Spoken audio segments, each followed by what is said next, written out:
Let me just look at the question. So, uh, yeah, man, I didn't. I'm not a big EPL fan, Ferlin. So I'm not too big on yeah, on not too big on Swiper, but Swiper is something I've been just to give you guys posted. I've been taking a lot of strategizing around because Swiper uh is such a unique product for us because it's one of the few products that we have that we can speak to normies about, right? So I've been doing a lot of data gathering for how do we penetrate the market around looking at sports predictions and sports betting. If you guys haven't looked at Swiper, it could be something that you guys could check out. And we'll be activating community to look at how do we get community more involved with Swiper. What kind of so right now we've been doing predominantly sporting events, right? Some of the other things that we have in the pipeline is social events, right? We could look at social media events as well. Will Shan post 10 tweets in a week up or down or things like that that could become pretty fun. So that way we can be actively competing with projects like Fantasy Top and stuff like that. So those are things that I'm pretty excited by. And those are things that we can look at for really going hard on because right now all of the existing apps that are being created in Web3 and these types of things is actively focused towards the Web3 audience, right? And that audience is still super confined in terms of the same audience from 2021, 2022, 2023, now in 2024, right? So looking at building consumer facing products that could open to new markets and bring people into Web3 is something particularly exciting. So that'll be something interesting that can be that people can have a lot of insights in and really exciting about. Um, let's look at Shane question. I've been getting more normies involved. Love the football bets. One of my come fifth and one to sell. Haven't cash out. Yeah, so with respect to those kind of things, you want to look at onboarding with fiat, right, through MoonPay and these types of things. It's also a challenge I have as well with speaking to my people in the Caribbean and Latin America, where we take it for granted of how easy it is to on ramp on this side of the world, but on ramping on that side of the world because of liquidity problems is something of a challenge, right? And the culture behind sports on that side of things is very strong, is very active.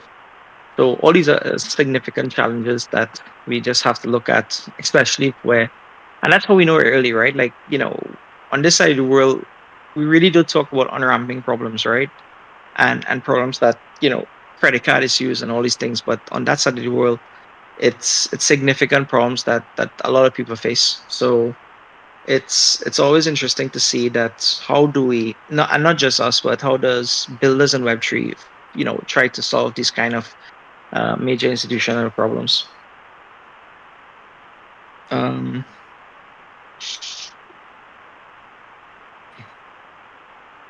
just looking at the chat. Yo, I Yeah. mean, So go for it. so shout out to you, from Latin America. I actually I'm mixed, but I'm also Latin, so I speak Spanish also as well. If you speak Spanish, we can Oh, chat. that's We can awesome, man. I'm from connect. the Yeah, I'm from the Caribbean, to be honest. Right, all these guys know I'm from a small country in the Caribbean culture and that. So that's where I've been born and grew. Nice, nice.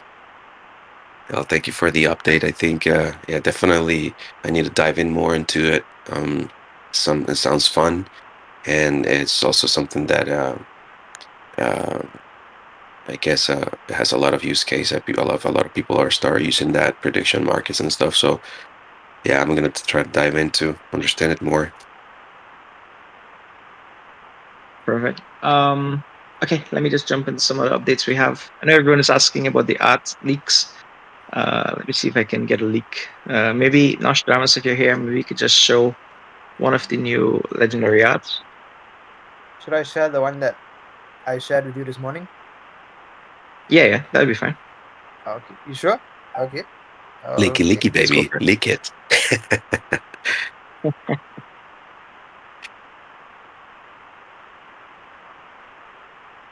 right? So we've been working on the again. Everything has been predominantly TGE focused. So a lot of the team is being geared towards as you kind of prepare into it. Um, I've been working with a smaller team towards much more of the Jirasan related stuff. We have an update for the late claimers as well. So while we look at that, um, we'll be focused on this week pushing out the late claimers. But with late claimers, what we're doing is we're pushing out the Jirakuns. So that way we would have a massive event for the Jirakuns burn, right? That's currently paused. And those things are things that we would have um, planned for coming up as we get closer to the TGA open that's out. So late claimers is something that people have missed the initial claim, but doing it in a way that's still sustainable and doesn't affect the existing holders who have the existing Jirasans. So those are things I will be focused on this next coming couple of weeks from the Jirasan community perspective.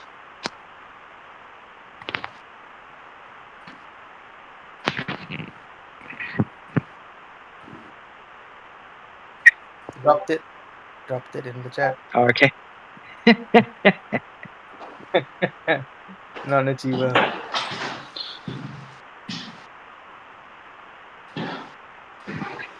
Perfect.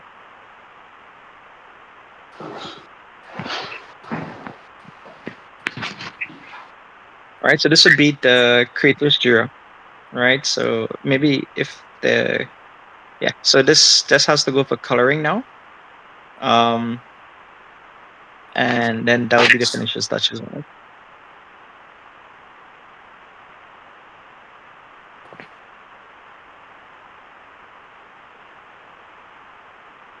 Yeah. So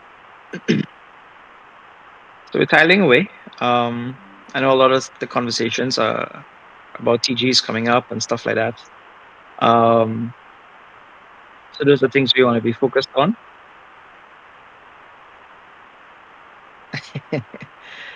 All right, yeah, this is the spot and Jira.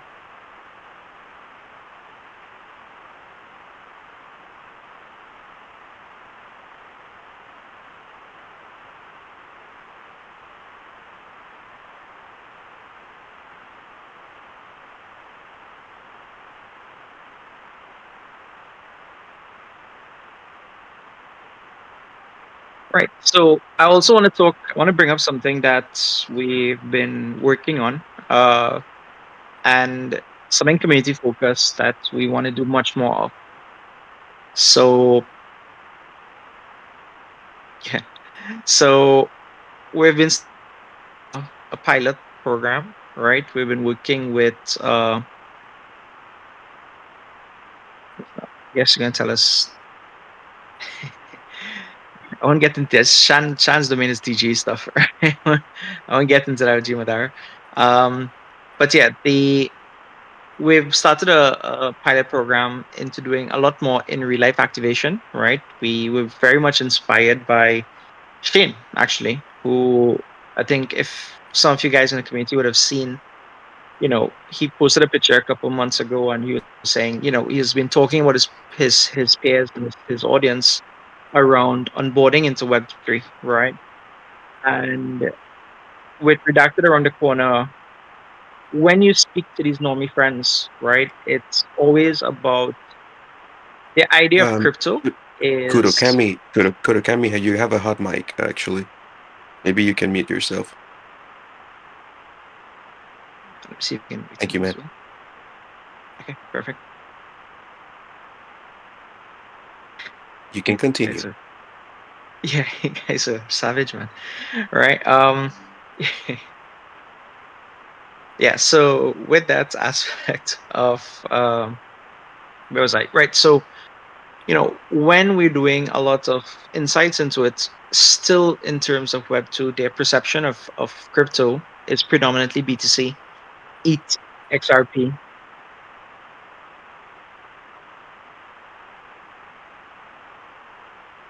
Who's it? Uh, me too. Yep, all good. Yeah. So the idea is predominantly Yeah, the idea is predominantly their version of crypto is still very early, right? The BTCs, the ETH, XRP, maybe some other token. So we want to involve our DAC to be in those conversation at the ground roots level. So we're doing a lot of sponsored events, right?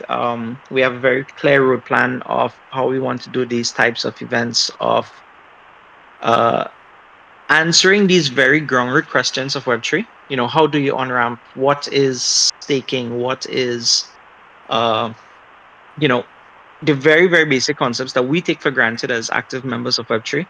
We want to push that aspect of being that educational insight into how does someone come into Web3. And we saw a lot of, we met with the founders of Supra, and they found a lot of success of it from, they did a roadshow in India, right? And, it has been very instrumental in their growth. So it's something that we have been looking at. Over the last month, we have been speaking to a lot of founders, right? Founders who have gone through the same journey that we're in now, learning insights, learning next steps, learning what they could have done different. We've been speaking to Memeland, Chan Memeland has been super helpful and super insightful to us. Spoke to Julio from Pixelmon.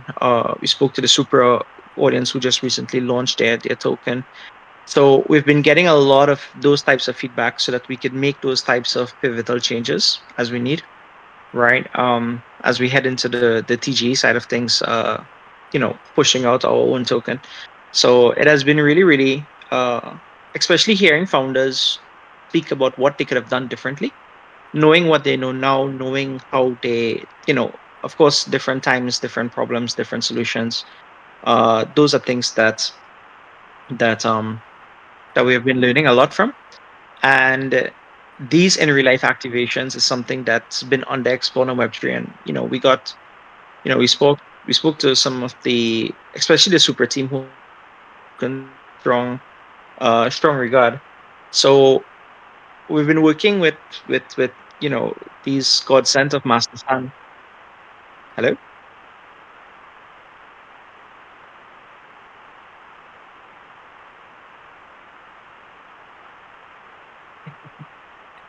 who's at Mikey?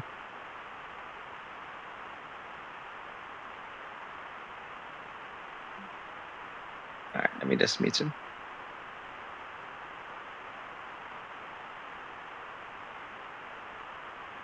Yep, all good. Yeah. So back to my point of the aspect of it. So we're gonna dedicate some resources. Any community members that wants to be involved in this, right? Please reach out to me. We can, give you a roadmap. We can give you a plan. How do we get those types of educational insights into your country, into your own in real life communities? Right. Those are things that we want to get more involved. We'll have infrastructure in play for those types of things. Um, yeah, so those are things that we want to push out and getting some more stuff on. Oh man, it's leak central here.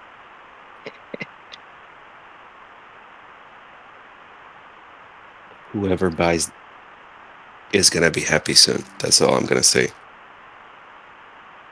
All right, so see DJ just leaked an ex legendary out in the chat if you guys want to look at it.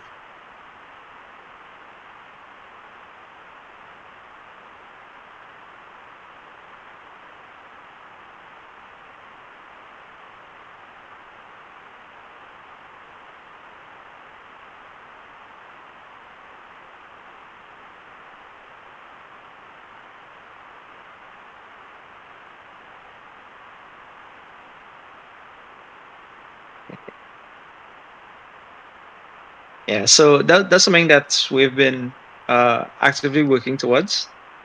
Um, I think I did already. Are you guys still hearing it?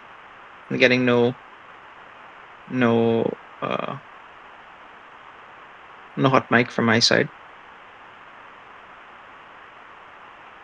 Yeah, he's muted. Okay, perfect. All right. Outside of that, some other updates. We have two community airdrops happening today. Well, one today, one this week past. So if you guys haven't claimed, please look into. Um, so Aku will share. I think Shan already posted, but we will share it as well. Uh, sorry.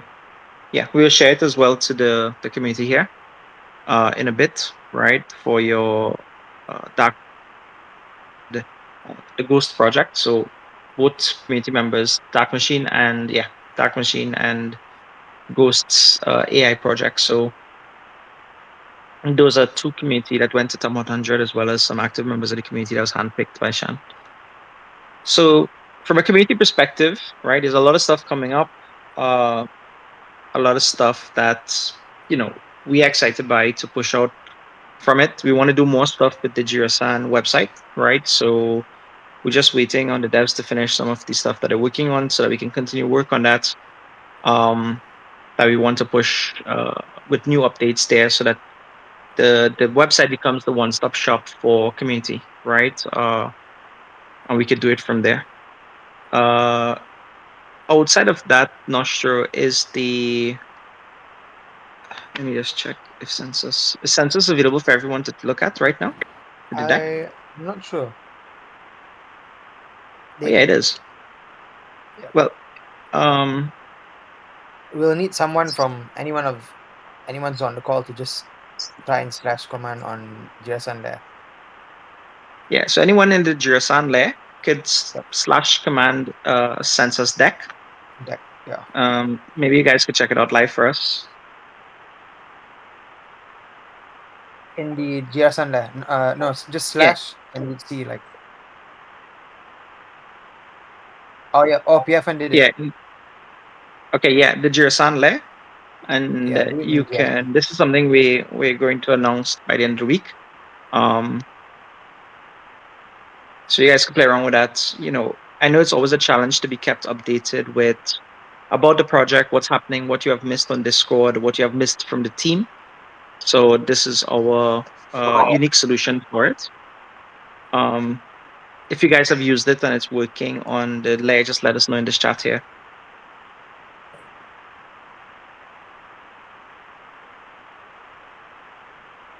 I, I think Amresh is deaf.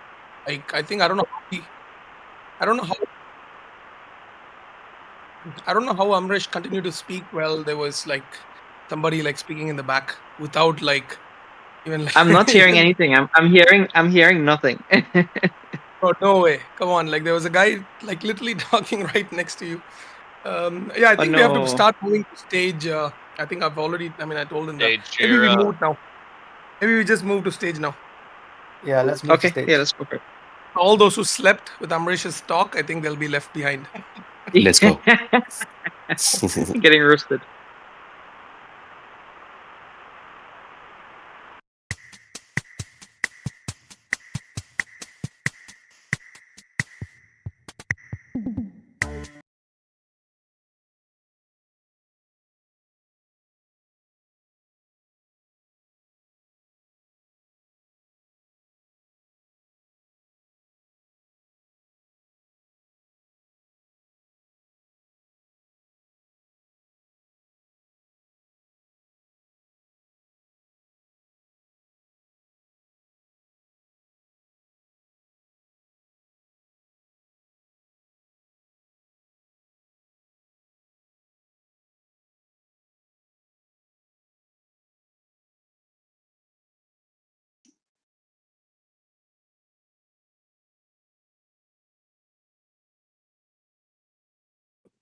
Uh,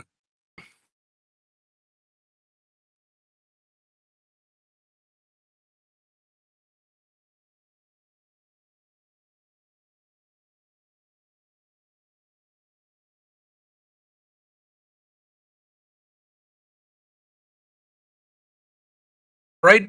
Can you guys hear me?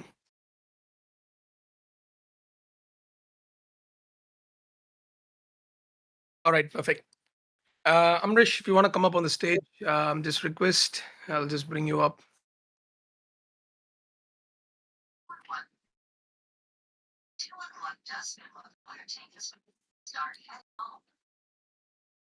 How do I even send you an invite or something? Oopsie. Right, guys. Okay, cool. I think some of them have slipped. I think 40 people are there in the in the voice chat. Um, Anyways, I think where do I start from? I think there were a bunch of questions. I think especially after my tweet yesterday. I think it's oops. Can you guys hear me still? They can't hear. Okay, cool. So I think there's been like a bunch of questions and concerns on what FTV we are going to be hit and what's going to be the all kind of speculations. What is the unlock, this and that and stuff. I think it's see. I think let me clarify some stuff I told yesterday.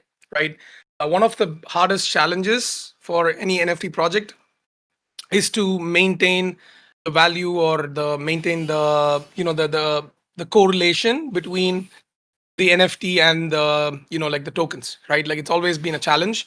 It's not been easy. Not many have successfully solved it, especially with more tokens coming and like this daily linear vesting and things like that. It's not been a typically like a solid model. Like it kind of ties up the value of the NFT to the tokens, and it's not necessarily the best model, right? So I think just addressing that, there was a bunch of discussions. I think keep in mind some of my tweets are to assess the how do I say the pulse of the audience, right? Like some of my tweets are intentionally put out where it's not fully clear, to try and see what is the reaction, right? So if it's if it's a mass panic with something that I say, for instance, people are not going to take a decision based on that because it's not fully out officially, but we get an idea, right? Like what's kind of like the sentiment when I speak about like unlocks, when I speak about the percentages, when I speak about, I think James here brought out some questions about how is the floor correlation going to be with like a 10% token unlock, and like questions like that popped up like last week. And then Madara yesterday got like pretty scared when I mentioned that Jirasan NFTs act as a multiplier and stuff. So I think that, like, please understand that some of these are done to not just come out and then be like, hey, here's the announcement, right? And then have some shock. We have failed many times in the past doing something like that in the form of suspense and surprise and things like that. Because what we think is an amazing announcement might turn out to be like a really bad. Now I think we have a very clear idea of what's kind of like the expectations. What has worked for projects, what didn't work, what kind of, I mean, we're not gonna 100%, we're not gonna satisfy everybody, to the levels, because some of them are like expecting like 3-4 ETH worth of token drops and stuff per NFT. I don't know, right? Like, some of them, some of the expectations are not going to be definitely met, but our aim is to ensure that majority and the reasonable ones is something that we can easily hit. And then from a long term perspective, we are fully set for how these NFTs and how these tokens have to move forward, right? So this is one of the things that I want to kick it off with. So don't panic until you see an official announcement coming in from our Twitter account, from Jirasan or Redacted, with a clear tokenomics, with a clear unlocks and whatnot. One of the things I mentioned the other day on the AMA was we are really looking at putting out the supply of some of, like, some decent supply of tokens in the holders hands, and we are serious about it. I think some of them are speculating like 10%, 5% unlock on day one, daily linear vesting and things like that. All I can say is that that part is something that we have discussed internally, and we are putting a bet on the community, and bet on us long term, that if community is going to dump and like try to like destroy it, I don't necessarily think that's going to affect us long term. But those who believe and those who are going to stick with us, I think it wouldn't matter. Like, we don't want this low float, crazy high FDV model, right? So all I can say is for the NFT side, there is going to be like a significant difference in terms of what we had initially announced, in terms of a daily linear vesting for 18 months and shit like that. So that's not going to happen.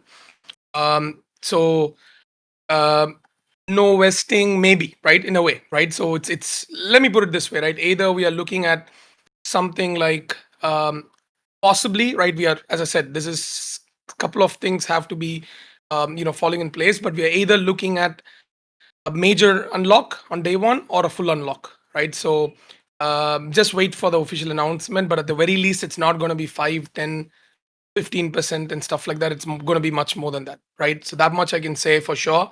That's definitely confirmed. So when we put out, I think there should be a little bit of like, I hope there is a little bit of this thing. Second thing is, I also want to hear your thoughts on something, right? This is an open space. We are looking to possibly only take a snapshot for the top 100, so that don't I don't want people just rushing in to buy into like a like a top 100 this thing, because we want to hold a distribution and stuff. We are potentially looking at just a snapshot for the top 100, possibly, and just like, let it out, right? Like whatever that percentage of tokens or whatever for the top 100, and to let people not just try and, like, just the same set of people trying to accumulate or fight for the top 100 and like trying to keep killing the holder count as well. So that is one of the things that I would like to hear your feedback and stuff. How is this still not decided? I don't know why it has to be decided like super early in advance, right? Like it's just a token drop, so it does not have to be like decided like months in advance, because it depends on a lot of things, right? Like what the market makers come up with, what the exchanges allow us to do as well, like, based on certain things. So I don't see why, just to answer the question for the noob fish. What about 333 Jirasamas? So Jirasamas are separate, right? Nobody's going to try and buy more and more NFTs, or like try and accumulate 50 NFTs or 40 NFTs to try and be getting into Jirasama, right? Top 100 is a bit of a different story. So, so that's one of the things that we are considering. Don't, like, again, like, this thing, no vesting for anybody, everybody, or only the top 100. Like, just hold on, right? Like I just told, it's going to be a bigger vesting than, I mean, bigger unlock than what people have been estimating or assuming. Uh, as I said, we are giving the tokens in the hands of people. If they want to dump, they dump, but there is going to be a inherent value behind it with our bunch of ecosystem tokens coming up and stuff like that. So, like, we believe that we can rally the majority of the holders, not to treat this as just like an exit event, but at least there's, I mean, of course, everyone's going to stick around, but at least a 70-80% retention rate is something that we are hoping can showcase why projects shouldn't just like what happened with Overworld. I think it's really unfair. We don't want a situation like that, right? It's not happy to have like a 300 mil FDV and screw up the NFT holders, right? So I hope you guys also support teams that are taking some measures to not just try and do this low. Like, it's super easy for us to do a low float and be like, hey guys, we'll give you like 10% on day one, 10% out of the 10% unlock on day one, and a linear vesting, and pump the FDV to like 400, 500, 600 or more. But real value is to show that how we have crafted as a community, and what all we have in the pipeline for the community to hold the tokens. If it doesn't work, for whatever reason, at least it went to the community for the start, and our investors are going to pick it up from the open market anyways. If not, if it works, amazing, we set the standard. Like, okay, we are not to the levels of Azuki and Pudgy Penguins, but we still went with a better unlock for our holders, and not screw them up like what happened with Overworld. I mean, I got screwed with Overworld, and like, it's really, really, really, like, I would be happy with Overworld at 100 mil FDV or a 200 mil FDV with the proper unlock for the community and holders, than having like 400, 500, and then like, screwing up the whole community, and like it's at like 0.15 ETH floor or something. So yeah.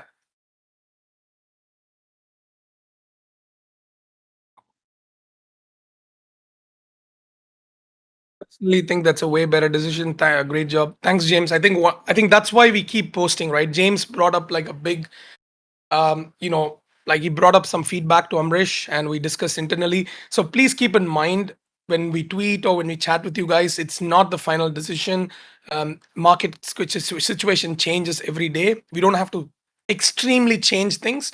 Like we are 80-90%, everything is confirmed. That 5-10%, we have to be flexible. So the feedbacks and what we hear from people, whatever is reasonable, whatever we think is something we can manage, we go for it, right?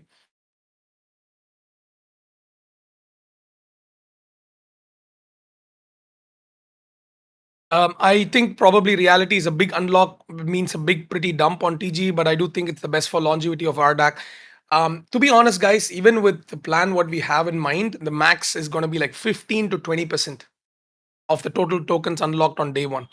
So we are not unlocking big chunks for investors, right? So technically, we are putting the community first. We are not increasing or we're not unlocking a bunch for the investors and stuff. So, which means even with a bigger unlock for the NFT holders, we are looking at a 15 to 20% for the total unlock on day one. So we are not like extremely crazy in that sense, or with respect to unlock and stuff. So if people are going to dump, we are not going to be dumb to let people do a PvP fight at a crazy high valuation and then trying to exit. Of course, like what Shane's mentioned, we those who hold, it's a known fact by now. I think if anyone doesn't know how market making works, it's a known fact now that like every project does this. Like people want to exit, you don't want to give them an exit at a crazy number, you work your way up, right? So you can expect something similar. So if you want to dump early, be our guest, it's going to come back to us or to our investors. But if people are going to stick around, I think, and smart enough to clip and take profits along the way, I think the community can eat well. So that's what I would like to add here. Study Supra. So DJ, so the market makers, what we have pretty much like signed up, or like like kind of like I don't know how to put it. Like it's more like what we have done some of the best projects. Like the best ones in the recent times. So we, they don't take projects just like that. So I'm glad that we have secured some of the best ones who have done some of the best jobs for the recent projects in the recent times. So thanks to Spartan, I think having Spartan as our investor definitely, as the lead investor, definitely helped us. So we are, and I'll be very honest, we are also like, we are also looking at exchanges where they're not requesting for tokens, right? Like we are fighting with certain exchanges, and we probably are just going to give up, right? We don't have, we work our way towards a secondary listing on certain exchanges, but I think it's just been a fight. Asking for 1 million to 1.5 million worth of tokens at a 30 mil val is gonna destroy us, right? So the exchanges that we are trying, like whatever exchanges are not going to request for tokens from us, we are going to move forward with, right? And we already have secured like 3 of them at this stage, and we are looking at a couple more, hopefully coming up in this coming week, and that's pretty much it. Then we are just aligning the date, and uh, you know and then we should be moving forward. My bit is pretty greedy. I'm not going to comment there, but it's insane, bro. It's insane, and I don't know if it helps. Like Lingo coins, there's a reason why they didn't go with certain exchanges, right? Like Lingo went with certain exchanges. People thought it's going to fail, but they did very well. They raised less than us. They had lesser hype or this thing than us, but an amazing team, and they had a clear plan. They didn't give a single token out to the exchanges or market makers, and look at where they are, right? 400 mil FDV, 50 mil market cap, much better than projects in the best of the best exchanges. So it's not just, it's if it's either Binance and Coinbase or nothing else actually makes a huge difference. But it mainly, what makes a difference is how can you work towards a secondary listing. You need to keep having bullish news, right? You need to keep having bullish news continuously for the community and for the audience, for us to keep moving forward, right? Everything comes out on day one, then what else is left, kind of a thing, right? So for us, it's like, how do we manage the tokens on day one? How do we ensure that tokens are not out of our control? Let it go to real people, not to bots. That's why we're not doing those shitty spam thing like majority of the projects do, right? Like shitty spam on everyone's timeline. Like what majority of the projects have done. We are like, okay, we build a community. We are having products. There are real users of the products that are going to be rewarded. Swiper, there is Rampix coming up, FlashX users. A bunch of those products users are going to get rewarded, maxis and whatnot. So at least we are rewarding people that have used the platform, that have contributed towards like revenue and contributed towards stuff, than getting like what 1 million fake bot wallets and claim that we have a million users. So I think I'm pretty happy with the way how we are going to go for it. um, is Swiper still in beta? Yes, because we are launching on Abstract, so we've been waiting for Abstract. There's a major thing that's ready for Swiper, right? So I don't know if last time if I shared the screenshot, but I'll just it's pretty much coming up.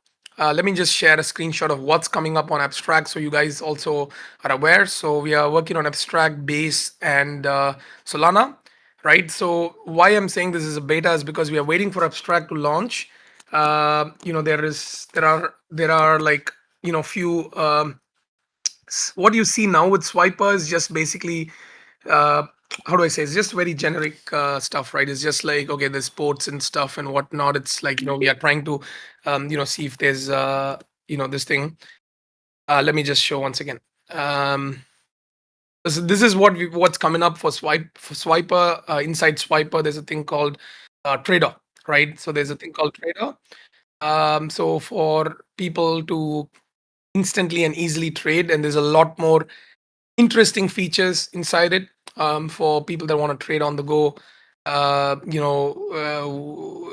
Like anyways, let's see, right? Like how the market's gonna respond, and more importantly, our focus is on the Web 2 audience, right? Like I think there's enough of Web 3, apps and stuff. So what we are working, as I mentioned, I think hinted, some people already found out, one of the very big apps with multi-million users, we are onboarding them to Redacted, right? So this is, I don't know if it's done before or whatnot. I don't care if we are the first or the last. It doesn't matter. But this app has millions of users, and we are going to be bringing in like 100 to 200k users from that app, and our DAC is going to be their first ever token, right? First token ever in their life, kind of a thing. So we are introducing. So we are happy to have them. We're going to do some streams. You're going to explain. It's almost like we wanna breach the market. We want to breach a different market. Like we want to breach a different market. How do I put it? Like than what's already been out, right? Like it's the same set of people. If I'm, instead of going and shilling the same products to the same set of people, there are millions of people out there, right? So let me tell you something about the roadmap, so that you guys are also aware what's the work that's going to go after TGE is also important. So what we are planning, I don't know if Amresh spoke about it, we are planning something like Redacted Con, right? It's not the name, right? So like let's say it's like VCon, it's like token 2049. So people outside of crypto do not know about any coin other than BTC, XRP, and few other coins. Like if you go and talk to someone in your family, what are they going to be like? They're going to be like, oh, I want to, do you hold Bitcoin? Do I buy Bitcoin? Right? And then when you tell them there's other coins like Solana and stuff, and the question they ask is, oh, are there more Bitcoins? Right? So the point is that there has been very less exposure for a token outside BTC or XRP to that matter, but even not even XRP. Like if I talk to my most of my friends, they just think Bitcoin is a crypto and everything else is a Bitcoin, right? When I so what we are planning to do is have this is going to be it's really going to be a hard work, but we have to do it, right? Like the thing what we are looking to do is target tier 2 and tier 3 cities in Manila, Jakarta, India, Nigeria, and a few other countries, and we are going to go in person, or we're going to have a champion from our community to help us host events live in those cities. And we want to talk about blockchain, and we want to talk about Redacted. So we being the face of crypto for a lot of people, with we have to hit the market from outside. So people are going to get airdrops for coming into the event, right? 5, 10, $50 whatever worth of tokens in airdrop and stuff, 2,000, 3,000 people per city. But what we are looking to do is penetrate into the markets that do not yet know about crypto outside of PTC, right? No one's targeting it that way. Everyone's just sitting in their places, okay, doing their spaces and all those things. That's fine. But I see a huge market when I come to my city in India and I talk to my school friends. They're ready to throw money into a token because they just see crypto is going up, but they're like, which one do I buy? Where do I buy? How do I buy? What do I buy and stuff, right? So for us, we want Redacted as a brand, and as a product, that people first have an awareness for, right? Like XRP is at 200 billion. It's not like because of the tech alone, it's about the awareness, right? So for us in the next 6 to 12 months and more, after the TG, this is going to be the biggest onboarding strategy that we have, starting off with Kumu, of course, in Philippines. So it's a web 2 company. So every city we are looking to partner with a web 2 partner. We are not going to do web 3 marketing for it. We are not even going to say which city we are going and stuff publicly and stuff. So you will start seeing us because of our events and because of our workshops and stuff in different cities, right? So this is the best way we believe that we can actually connect with people and onboard than just doing some side events in token 2049 burning cash. Like I don't want to go get drunk and burn money that's why we never host any side events in token 2049 and stuff. Nobody gives a damn, right? And people know, and it's like talking the same shit to the same set of web3 people again and again versus actually onboarding some web 2 corporate guys or web 2 students to whatever. Like imagine just the cities in India, right? Like there's so many people who have no awareness of what to do or how to do, but they want to do, right? Um, so we want to be the first token for hopefully millions of people in the next coming years, and then perform some on live Y Combinator slash like Shark Tank, wherever we go, right? Like supporting some ideas, supporting some products, and also like onboarding. So it's gonna be a hard work, but it's what I'm saying is not hard because the tier 2 cities are not expensive, right? Tier 2 cities are not expensive to host 10, $20,000 and stuff. And then like, especially I'm sure we get a bunch of sponsors for 10, 20K. It's not going to be hard in Web3 to get some sponsors here and there, and partnership with Web2 media. I think, um, you know that's pretty much. Anyways, I'll stop here, but we want to know whether anybody from certain cities are willing to be a co-host with us, like just help us be the this thing. We'll be putting out a form. We are targeting like some countries that are like often looked out, like I mean some countries where it's cheap to host, but at the same time there's some genuine interest, like as I said, India, Indonesia, Philippines, Vietnam, Nigeria, and like in the UAE and few other places like Serbia and stuff. So this is very important, we believe. It's not about just market caps. It's not just about utility. It's not just about equity. It's not just about just products, right? It is about forming a community. It is about exposure. It is about being potentially the first token for many people. So yeah, I mean, this is our mid long term aim after the TG as well. So yeah, um, any specific questions or anything? Anybody wants to come up on the stage and stuff from Paris? Yeah, but problem is cities like Paris, bro. It's too expensive. we don't want to. We want to have. We want to have cities that are cheap to host and where people feel happy with the $5-10 airdrop, right?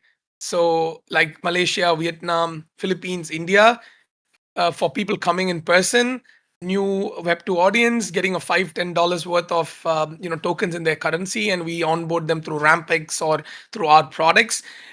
They feel happy. I don't think anybody in Paris is going to be happy with 10 euros, right? And the Web3 guys are never going to be happy with I mean, Bangkok is amazing. Yes, Bangkok is amazing for like one of the cities. India is amazing. $5-10 per person, so it's like, I mean, some people can win even $500. So it's going to be like a spin the wheel kind of thing. So you get a minimum $10 for coming in, right? With RDAC. So we will be onboarding you. We'll airdrop it on your Rampex wallet and stuff like that. So we for us it's easy to onboard people that way. And usually, I don't think people are gonna majority are just gonna go dump like $5-10. They want to turn the 10 into 100 usually, or we attract some big whales in those cities also, like students and stuff like that, where they want to wait and see what happens. But more importantly, I think the exposure and having that IRL connect, right? Not just bots, not just farmers, but real people, thousands every month. And it's doable, right? Like we did some math. If I want to host an event in India, it's going to cost me like 10 grand. That's it, right? And 10 grand is nothing in Web3. We and 2 to 3 cities a month and some bit of sponsorship. We can make some waves in Web2 media. South America as well, yes. So,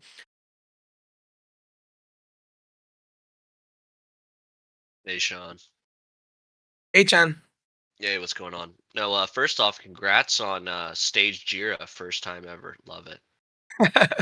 No, no, I'm kidding. I think you were kind of touching on this, but essentially, like, you're looking at it like the expectation of Web2 users being onboarded to crypto to say get a free $20 and learn about redacted is sort of like an easier barrier of entry or an easier success story than trying to like please all of crypto Twitter with $100 or $10 or whatever. 100%. 100%.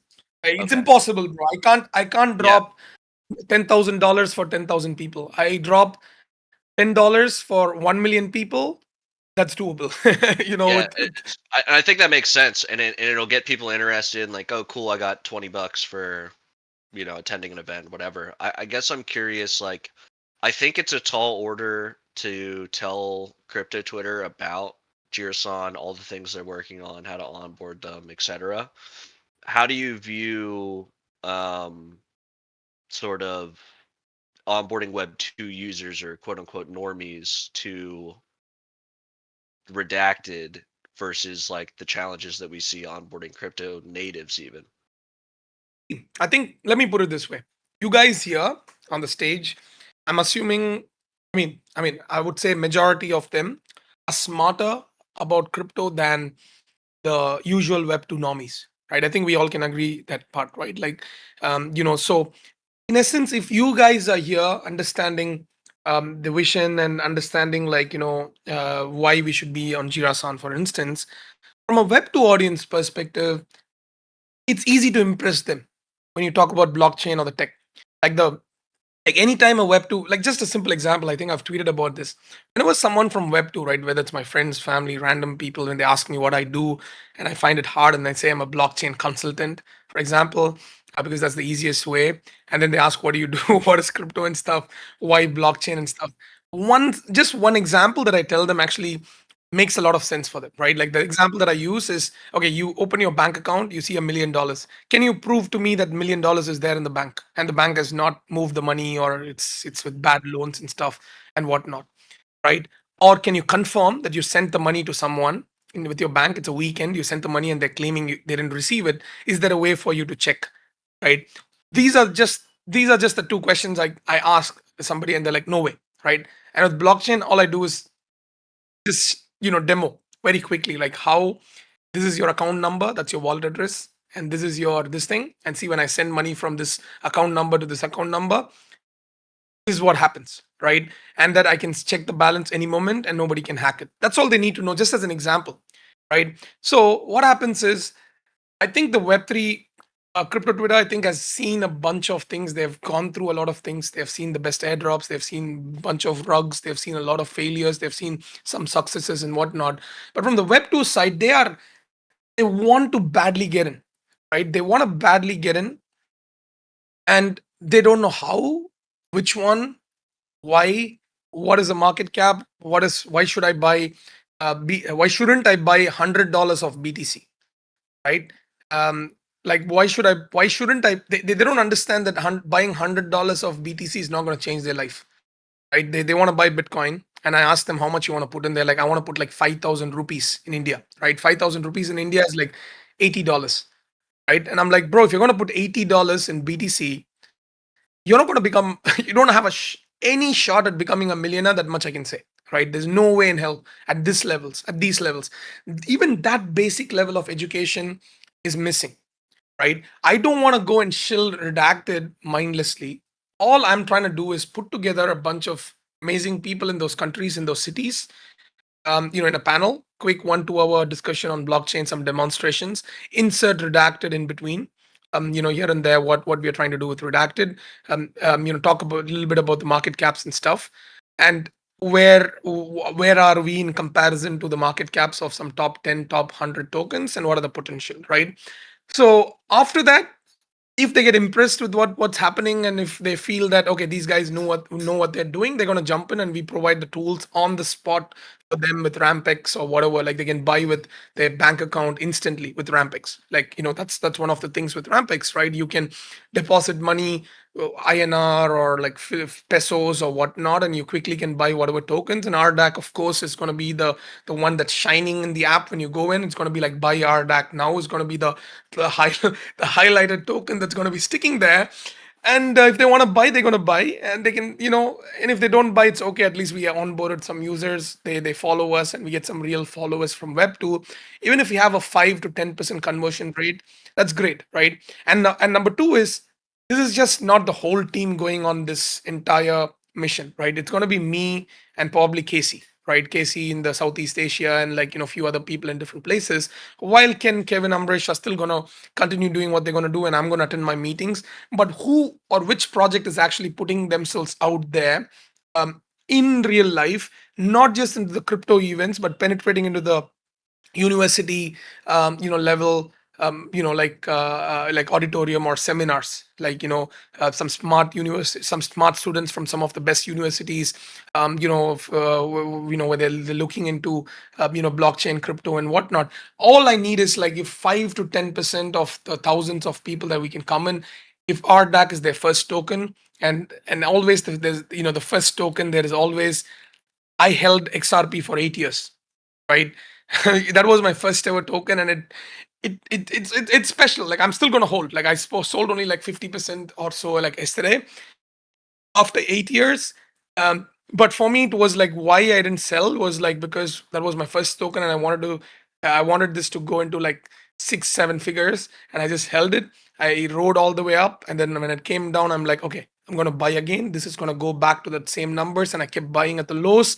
That is how noob, like so such a noob I was, going through like 2 3 cycles. So my belief is that if RDAC is going to be the first token for many, we are introducing them towards this kind of like like the crypto side or whatnot.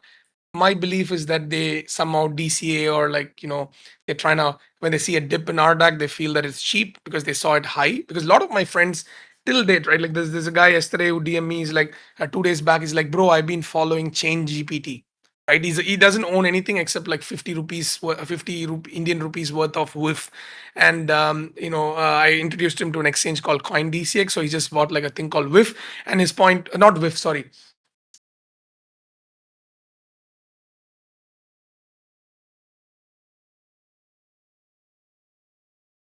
All right, so I'm here to replace Sean, who once leaked alpha. Oops, sorry. So anyways, so he was basically buying Pepe, and his point was, bro, it's like 0.00 whatever. I got 1 lakh units worth of this thing, and that's why I bought it, right? And then he was following some random thing called Chain GPT. And then he was like, this is the message he sent. I didn't even reply, right? Because he's my very close friend. And I'm like, bro, you're just buying some random coins, looking at trending, looking at whatever. Chain GPT pumped so hard. And look at the message what he sent me, right? Let me show you. This was on Tuesday, and I didn't even respond. Like, let me show you guys, right? This is how newbie the spaces, right? Like the IRL you know stuff. Like let me like see this one, right? uh is like, bro, day how's CGPT growth? This is the this is how bland the questions are. And this is not just one guy. Probably I have like hundreds of them in my IRL circle and my family and stuff. They're asking or what is your crypto? How do I buy your crypto? That's a question I commonly get asked. Like, bro, how do I buy your crypto? I'm like, bro, I don't have a crypto. Oh, I thought you are working in crypto. So some of them think that everybody in crypto have their own crypto, right? Like, like kind of stuff. So there is a lot of opportunity there. And for me, I was like, I have to put myself out there. Traditional guerrilla style web 2 marketing, um, instead of just trying to sell it to the same crowd who already have homes. I'm not going to go and convince Azuki, a lot of Azuki holders to be like, hey, we are better than Pudgies. I mean, are we better than Azukis, or we are equivalent to them, or to go to Pudgy holders and be like, hey, treat us the same way as you treat Pudgies, right? I'd rather go out to a new market. I bring in new people, and I become like like Redacted becomes like their home for thousands of people, than trying to convince the existing guys that, hey, we are better, come with us, right?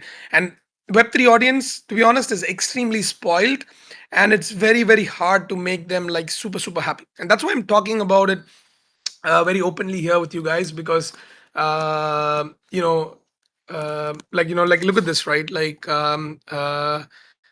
at this, right? Let me share with you guys something, right? This is one of the funny things I had from Insta. I'm sharing another screenshot. Like, you see this guy is like, which one is yours? Like, I posted a picture of BTC and ETH and XRP and Sol and stuff, and I'm like, I hold all of those. It's all different companies. And then he's like, it's yeah, bro, I thought you have one on your own. You know, uh, so these are well-educated guys who are like working at JP Morgan, this and that and whatnot, across like the country and Australia and wherever, and absolutely clueless.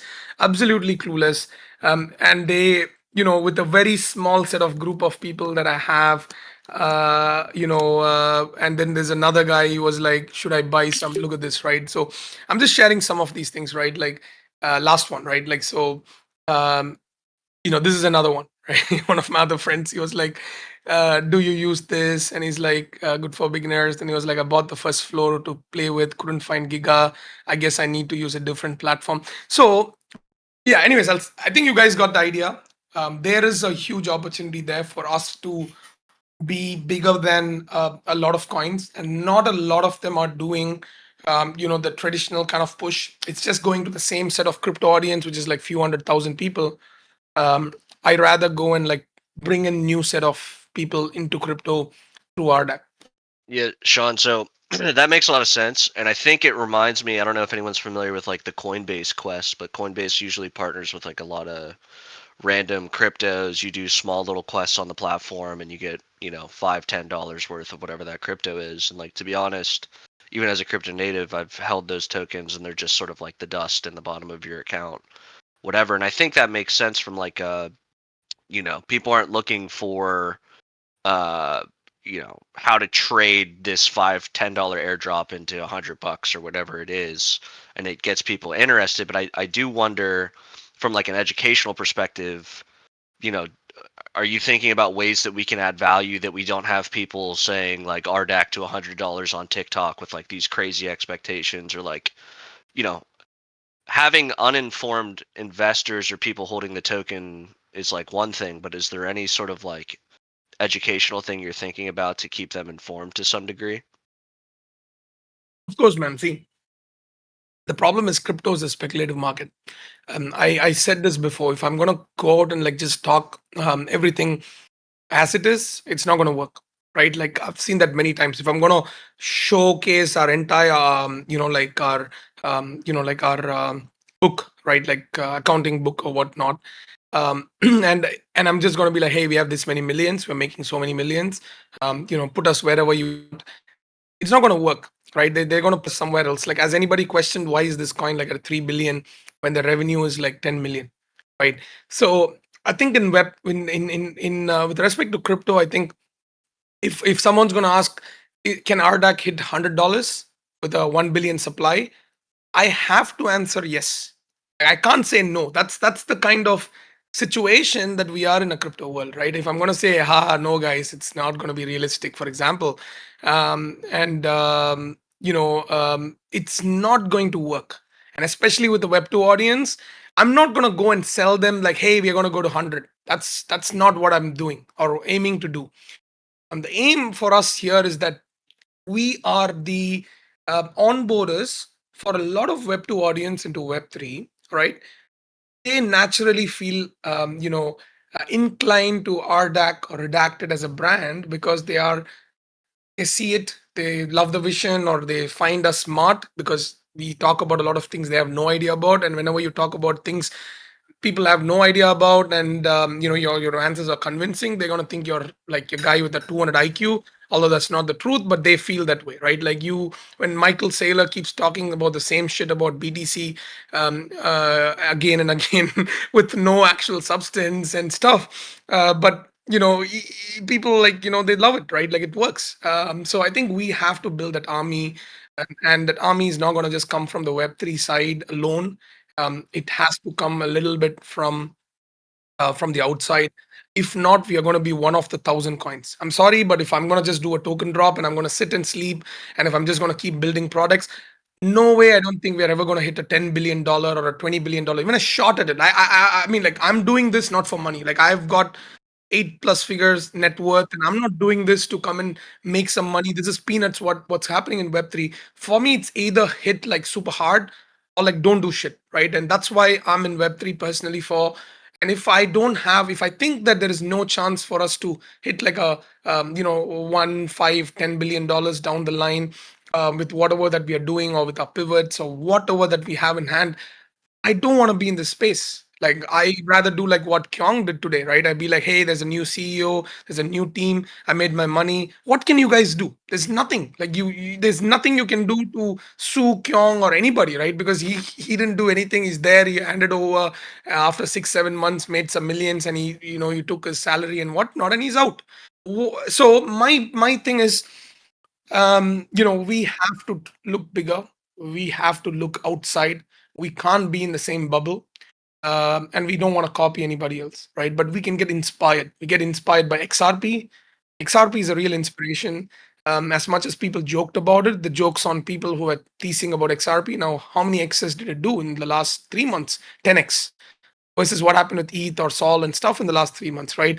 So I think the army of XRP has been insane from the start. And XRP is the only token that I know in a way where they do IRL events that doesn't even come up much in Web3. They have XRP Las Vegas, they have XRP like in few other cities and stuff. So it's a little bit of an inspiration from there.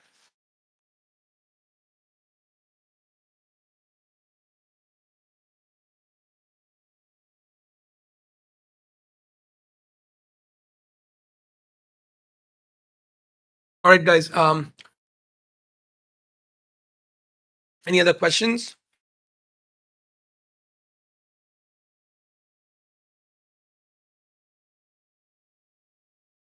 IIT Bombay hosts Bitcoin India tour even last week, handing out $2 to each participant. Imagine the chaos if they raised it to $5. People will be fighting to attend. And let me tell you guys one thing: IIT Bombay is the hardest university in the world to enter. It's not Stanford, it's not Harvard, it's IIT Bombay.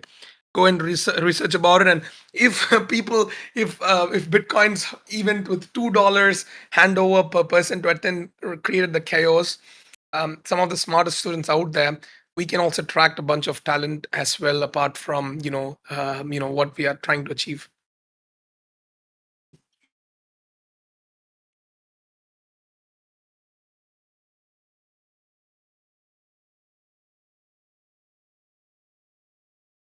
So I think there's been a question about dead Jiras, POC and stuff. We haven't promised anything from the start for dead Jiras, for especially RDAC token and stuff. It's only 100 pieces. I don't know what drop can be happy or make them happy, but for 100 people, all that we can offer potentially is a chance for them to maybe join Jirasan or something in some way or the other, or like maybe merge or something if they want to do it. I don't know, but like, it's never been announced as a token drop for TOC and Dejiras. And whatever we drop, I don't know if people are going to be happy with the number. So like, I'll have a word with the team again, but I don't know if but we have never explicitly promised. But it does not mean I mean, if you want to increase the holder count in some way, and if people are not going to be like super salty about, like, if they're going to expect something massive, That's where the worry is, right? It's not about like I can announce, hey, yeah, all TOC and dead Jiras will get airdrop, and then I drop like $5, $10. Are they going to be happy?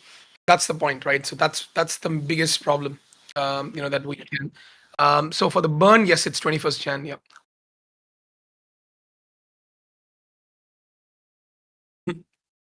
Imagine increase RDAC to 1.5x airdrop with family onboarding.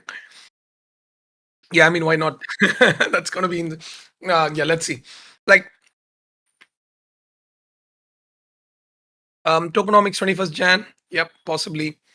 Around the period when there's unlock, I definitely, want to have some announcements there.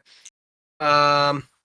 I understand your question definitely for with respect to the speculation in Discord and stuff like that. I think like it's really hard to satisfy like a huge audience. I rather make few thousands have eat well than like like reduce it and distribute it across and like dilute the whole value. Um, can you tell us how many 3-3 roles are existing? Some created post merge. Can you tell us if for ad rock Madara, as I told in DM, I think we will post a very clear way of how the whole point system will work, right? We want to make sure that Jirasan in a way is its own community, but also an extended version of the tokens in a way. So the simplest example that I can give is like let's say for example you stake 1,000 and you earn 1,000 points. Okay, just an example, right? And each RDAC is say $3, just as an example. So you get 1,000 points for staking, let's say 1,000 RDAC. You will get the same points for staking Ajira San on its own.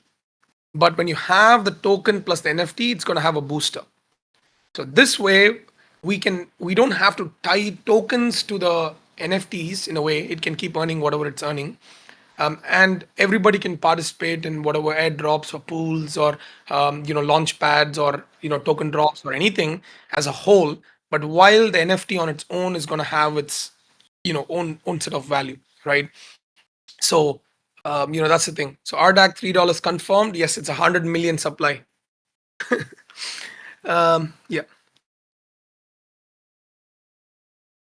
Okay. This is a better question, right? I think we should. I like the question by Leo, right? These are questions I want people to ask to understand why you should hold RDAC, right? Um, because I think we're talking too much about just like, okay, how many airdrops I'm going to get and this and that and stuff. So let me put it very clearly, right? We have about like 30 plus products, in the pipeline. We haven't been taking anything, much in our this thing because until our TG, we don't want to get distracted. Okay. So why you should hold RDAC is simple. You hold RDAC, you earn points, right?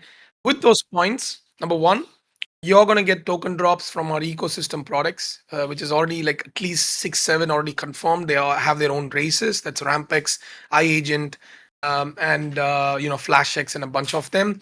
They all have their own races from like anywhere from 2.5 to $6 million each, right? And it's ongoing, right? So each of them are not some random shitty product. It's actual proper products with its proper fundraise, equity token round, and whatnot, right? So RDAC stakers are going to get token drops. RDAC stakers would have preferential investment opportunities as well for the upcoming products if you want to do it. If you don't want to do it, completely fine. If you want to do it, great, right? RDAC token holders are going to get discounts and benefits across products. For example, BipTap, you can get cash back for holding RDAC and using BipTap. You can get like fee airdrops back for having RDAC on FlashX, for example. You need to hold RDAC to be a creator on Maxi's platform moving forward. So you can't just shill the shit out like what Madara has been doing on Maxi's without having enough RDAC, right? So you need to have RDAC to be a creator. These are just examples of how the tokens are going to be there, right? And so these are the ways how we are integrating the tokens into different platforms. After those products drop their own token, our share of revenue in those products will continue for life, right? So this will help us sustain the positioning of our token pricing and whatnot. So anywhere from 10% to 50% of the revenue from these products will be continuing to come to us. So tomorrow, let's say Rampex is going to drop its own token. Amazing, right? Perfect. But our share of revenue is going to be coming uh, you know, towards our DAC token. So at the end of the day, we are a company that's going to be focused on revenue and focused on a series of products, than just on speculation and hype alone, or in the name of IP, or in the name of anything else, right? Products, if it makes sense, and if there's volume and we have to push to bring that volume, we have to take different measures, we have to bring in like different users to bring that volume, and we also take stakes in different companies, to increase our value behind our DAC, and that is on us, right? So that's the bet you guys are taking, whether we have the ability to support and bring in like 50 to 60 different products over the course of 12 to 18 months, and out of that can like 4 or 5 be a unicorn potentially. That is the bet you guys are taking with our DAC and stuff. So Leo, if you got any specific things that you want to clarify or anything on that, I would love to answer that, but yeah.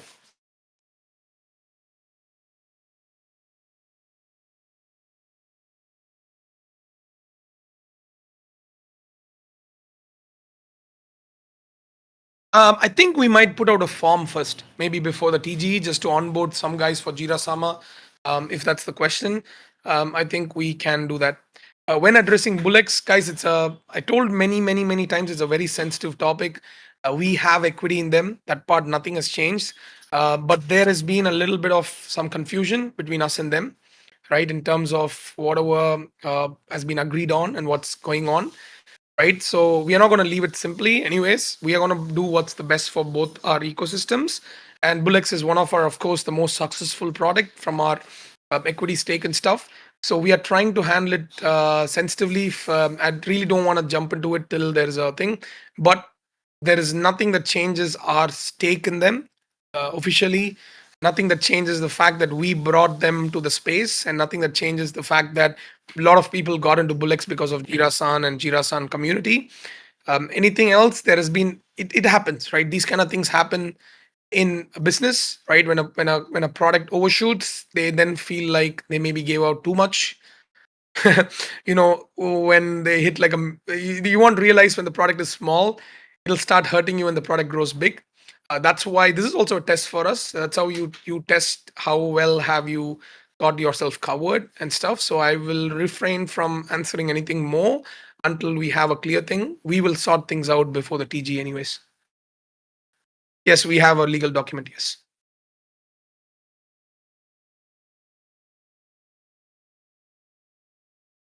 How do you plan on using the revenue from these projects? How will it benefit the RDAC system long term? It's token burns, pretty straightforward. The revenues are pretty much going to go to token burns.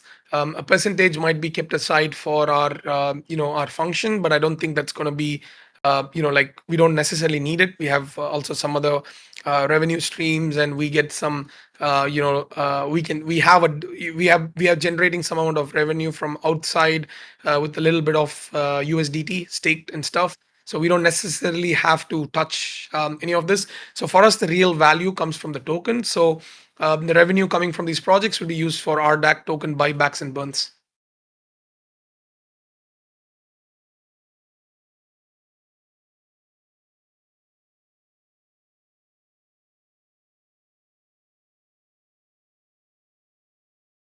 Yes, it'll be an ongoing event. So there'll be time to plan for a particular city. Yes.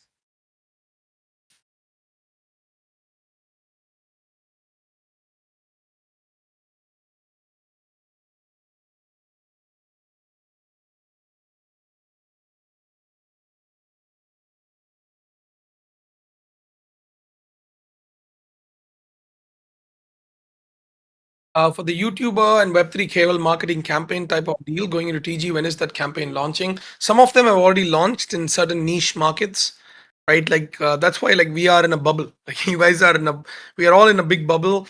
There are some smaller ones, smaller communities in smaller countries that have already been started targeting. But heavy thing would like we'll put out a road to TG thing public.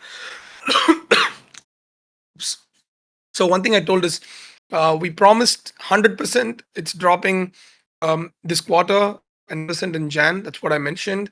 We'll be posting a road to TG as soon as we have certain things aligned with the sex. It'll be literally like few very happens rapidly. Like if you saw with exterior or anything, as soon as the announcement comes out, the TG is like within like 3-4 days.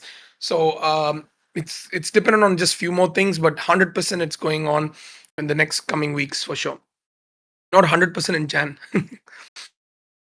Shan, no vapes. Nope, I don't vape. I don't smoke. So definitely no risks there.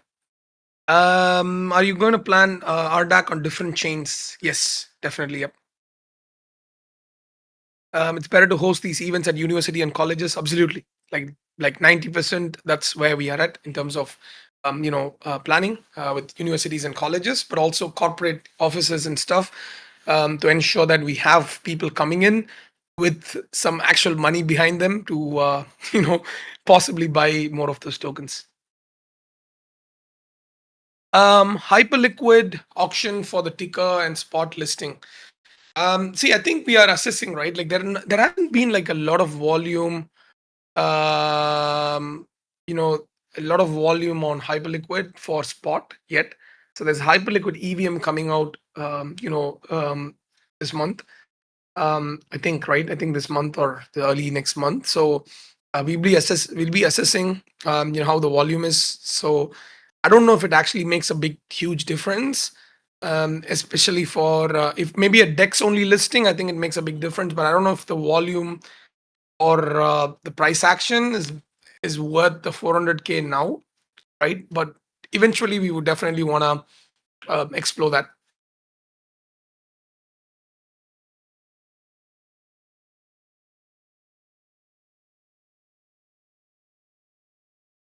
Um, Are there any particular lessons or thoughts from the Pudgy airdrop or TG that you're deploying for RDAC TG? Not sure if covered previously. I think one of the things Pudgy's did really well is I would say the distribution. Right, the distribution was very well covered, and creating that kind of like a sentiment where people ended up buying more Pengu than actually going and dumping, right, as a community. And as most of them that I know actually didn't go and dump the tokens, they just held it. I think the hardest thing is going to be to like for us, our holder base is not huge. I wish we had like a much bigger holder base in terms of like NFT holders, because I believe strongly that, like, I hope I'm not wrong, but I believe strongly that NFT holders are the real core of the community for a token, and it helps a lot when they feel bullish, right? And they support and they come in and stick around and they're like, okay, let's play the long game. So I think for Pudgies, I think that part helped a lot, and I think the distribution was amazing, right? The far and wide kind of distribution. I think we are definitely trying to do the distribution part. Take a lesson from there, and also the kind of market makers they potentially worked with, and also the KOLs that kind of like directly or indirectly they worked with. I think we are also like working with some of them. So yeah.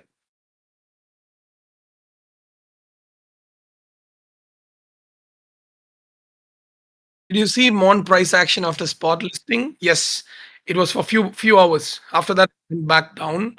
So I don't necessarily think if it was worth that money still, like $500,000. At this stage or on day one itself, right? So eventually, yes, we want to definitely have a hyperliquid listing, but I don't know if Mon's drop was the price pump, whether it was, I mean, it didn't sustain for a long time, right? Like just because of the listing, it did pump to like it pumped like 60% or something up. But yeah. Our DAX percentage announcement, I think this month, definitely. Right.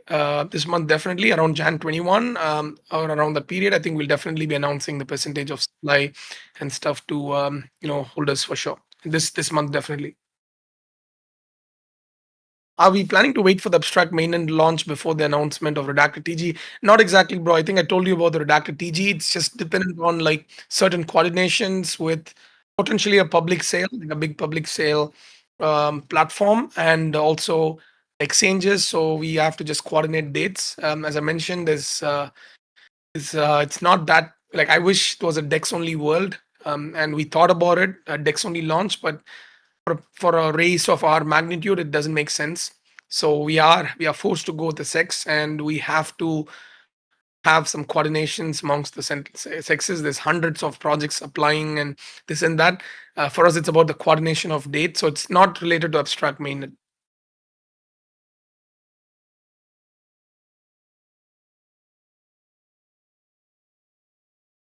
Yes, I think these are good questions for the technical side. For the TG failures, yes, we will ensure that we do not have those kind of technical issues. Even Pengu faced a bunch of issues, but keep in mind, some of these technical issues are intentional. I can't help but feel like it's intentional to avoid a Russian, trying to snipe and dump at one moment, right? Like, I don't know, right? Like, we are going to ensure that we're not going to face, and I'm not going to put out a tweet that, sorry, we didn't expect this much of DDoS attack or something. I think we might look at like a claim or something as well, like 24 hours or something before, or pre-deposit to a centralized exchange or something like that. But definitely, I think the point taken there from a technical failure side of things.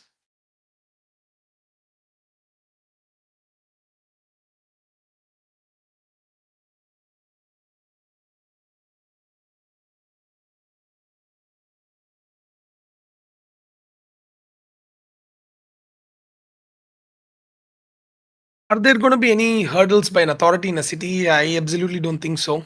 Right, and if at all anything, I think that's why working with the Web2 media is very important. Which media you work with, right? Like from which country, which media you work with. So like they have a command say in all those things.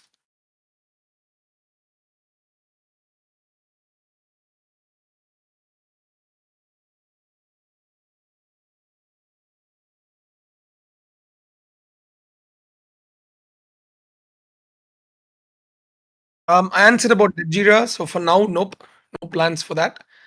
For our DAC, like I don't want to create any speculation based on that. I want to first try and make sure the Jirasan holders in this side is happy with that, because Dead Jiras were more as a collectible, and I don't want to like change anything there. But let me see, right? Like I don't. I'm not saying a strong no, but I'm not also not saying a strong yes.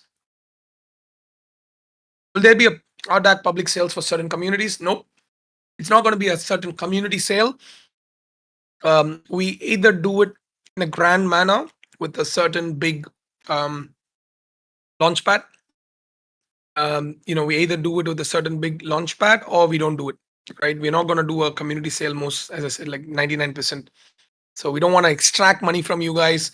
If you want to buy the NFT, you buy. I've not taken a single dollar from the Jirasan holders for the token. So I don't want to do that. Like I rather give to the community than take money from the community in the form of pre-sales and stuff.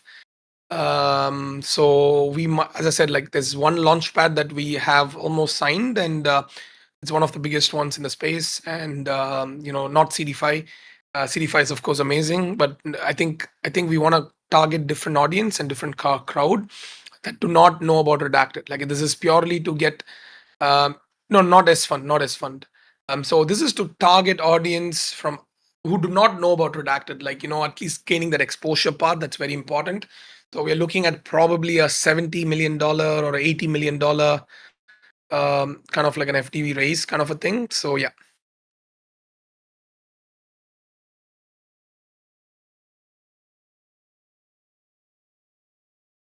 All right, guys, I gotta go on a very important call.